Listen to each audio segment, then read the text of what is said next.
You were talking about like this person walking to the supermarket, like being grumpy and trying to be positive and so on. But somehow it seems that there is two. Again, there is a duality. Like it's okay, how? And again, it's the same question I did to Jeff Foster before. Yeah. And again, it seems like this, and it sounds a little bit what you said about the allowance. When you walk in and then you say, okay, why not to feel okay with this person? And then when you realize that it's okay, but this, the thing is like, you always seem, all these teachings seems that they explain the how and the why. Yeah. Sorry, the what and the why, but never the how. Somehow it feels that there is a gap there. Because again, it seems like, okay, now this person, this actor or whatever, seemingly person, is walking in feeling shit, and then now has to change something, and has to observe, and has to realize, and has to feel inside, has to love. And how do you do that? In the process of getting to, like, he's seeing, like he's feeling, he's okay, he's observing, he's getting out of the story, and observing the story from another perspective. That's why he can share. Yeah. So how to get to that? How to guide?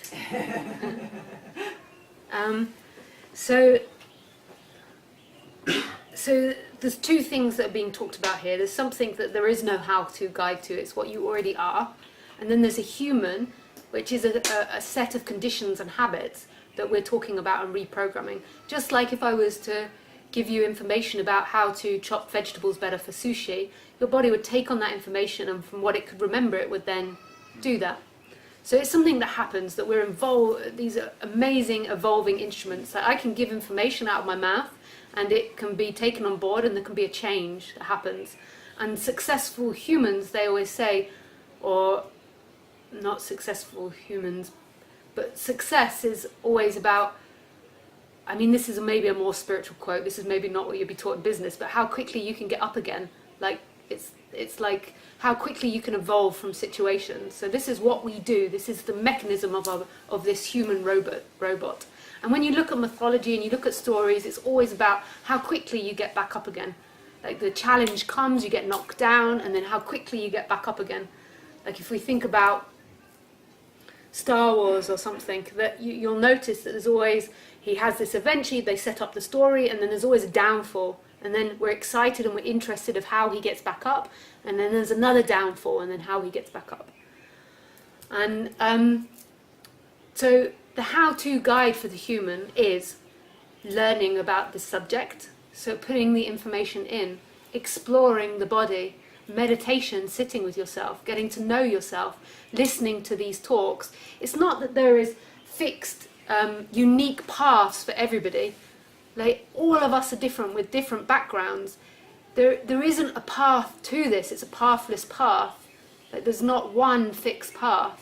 But it's a happening. Every time you pick up a book, every time you come to these talks, the thing is what your mind wants to know is it wants to know what it looks like, and it wants to be able to say, this is where I am and this is how I get to it. But it's a happening. It's happening every time you read a quote, every time you're around these types of people, or you come to Rishikesh, you come to India, you have these new experiences. So now I've said that, so I want to go into you now. So when you ask this question, does it come with a little bit of victimhood? Now that might be hard to answer at first because your mind might be like, no, it's a practical question, Lisa. But does it come with a little bit like, you should be given the right path and you should have a teacher that tells you the right path? Like, does it come with a feeling of lack? Like that teachers don't give you the right path, or you haven't found the teacher with a right path? Absolutely. Okay, so what you need to look at is your mind structure in that. I'm not saying that I'm the best teacher. There might be better teachers out there for you. But I would just suggest for you personally to look at that assumption that's arising and look at that feeling of feeling lackful. Because if you have a feeling of lackfulness, that the paths aren't right for you, that they're not going to work for you, this is always what's going to manifest in your life. Like, this is what you're going to find. You're always going to find teachers that are slightly incomplete. You can You're not going to suddenly like find like under a stone, like when you've walked up the Himalayas and you've like, walked down again and you've gone to a tiny, tiny little cave in the middle of nowhere and you found somebody that just smokes dope all the time and has really long hair and looks incredibly holy, be like, oh my God, he's got the right path or she's got the right path. I suspect that that's not going to happen. Like your mind is going to project it onto every teaching, and then what's going to be missed is the jewels in all those different people you met, because everybody has a jewel to offer you. Everybody. It's a mentality. Life is always a mentality. You get what you want, and if you want lackful teachings, you'll find lackful teachings.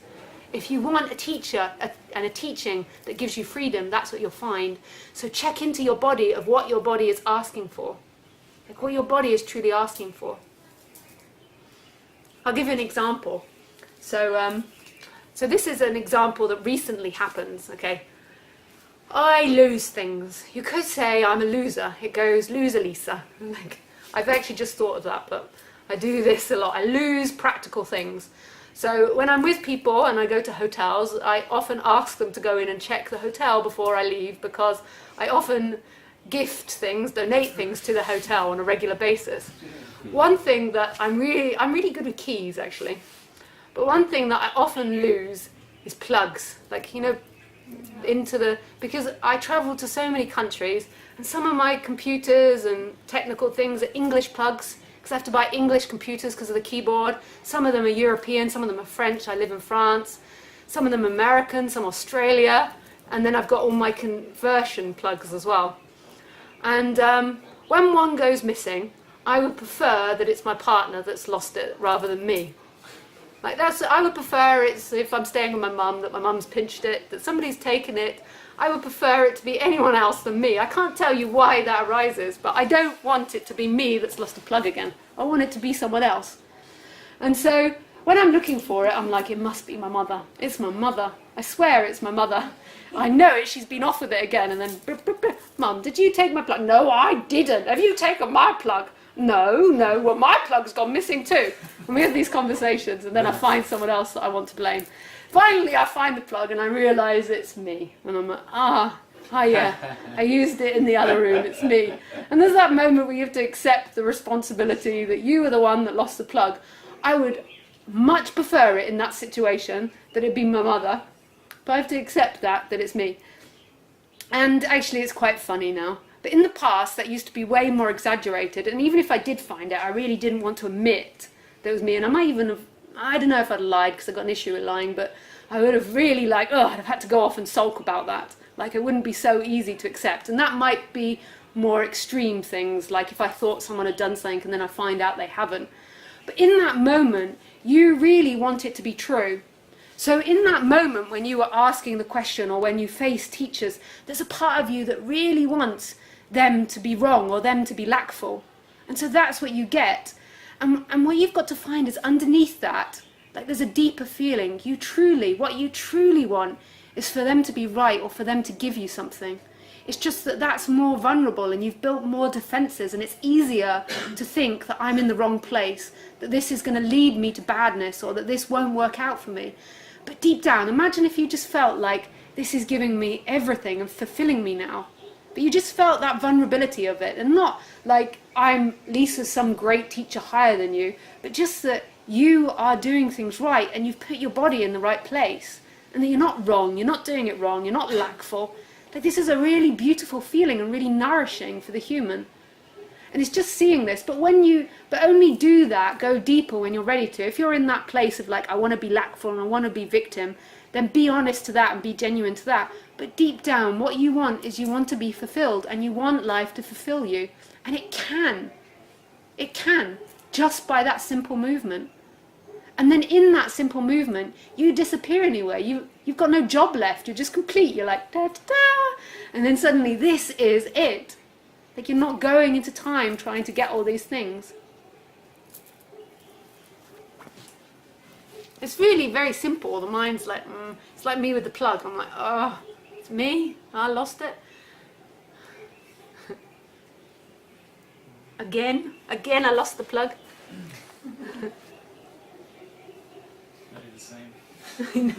So, especially when you travel to lots of countries, what happened to that drink?